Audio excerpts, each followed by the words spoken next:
राजा और तीन बुद्धिमान पुत्र। एक बार की बात है, एक राजा था जिसके तीन पुत्र थे। राजा जानता था कि उसके बाद राज्य की बागडोर किसके हाथ में होगी। यह तय करना बहुत महत्वपूर्ण था। इसलिए उसने अपने तीनों पुत्रों की बुद्धिमत्ता और नेतृत्व क्षमता की परीक्षा लेने का निश्चय किया। राजा ने तीनों को बुलाया और कहा, मैं तुम्हें एक चुनौती दे रहा हूं।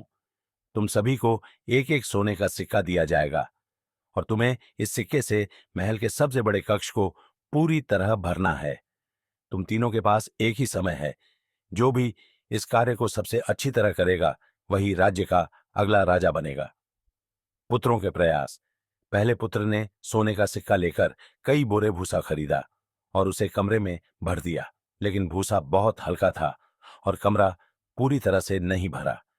दूसरे पुत्र ने लकड़ी का उपयोग किया और कमरे को भरने की कोशिश की।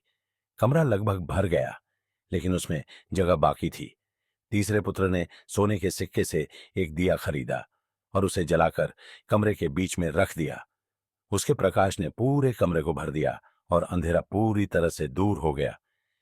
तीसरे पुत्र की समझदारी देखकर राजा बहुत प्रसन्न हुआ। उसने घोषणा की, मेरा तीसरा पुत्र, जिसने अपने ज्ञान और बुद्धि से कमरे को प्रकाश से भरा, मेरा उत्तराधिकारी बनेगा। इस तरह से तीसरे पुत्र ने अपने सरल और अनोखे विचार से यह सिद्ध कर दिया कि सच्चा नेतृत्व केवल भौतिक वस्तुओं से नहीं, बल्कि ज्ञान और दूरदृष्टि से होता है।